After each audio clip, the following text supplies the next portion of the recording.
ایک انتہائی اہم مسئلہ۔ عید کے لیے نئے نوٹ لینے والے احباب متوجہ ہوں۔ نوٹ یا سکے جو ایک ملک کے ہوتے ہیں اور ایک ہی قسم کی مالیت رکھتے ہیں، اگرچہ پرانے ہوں یا نئے، ان کا آپس میں تبادلہ مساوی طور پر ہاتھ در ہاتھ جائز ہے۔ کسی بھی کمی زیادتی کے ساتھ تبادلہ سود ہونے کی وجہ سے ناجائز ہے۔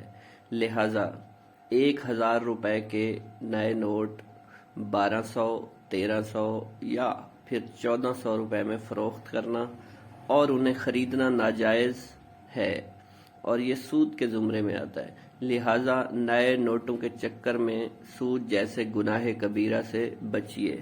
ویورز، آپ کو یہ انفارمیشن اچھی لگی ہو تو میرے چینل ٹی لیف سینما کو سبسکرائب کرنا مت بھولیے گا اور میری ویڈیوز کو لائک دیجیے گا۔ بہت شکریہ۔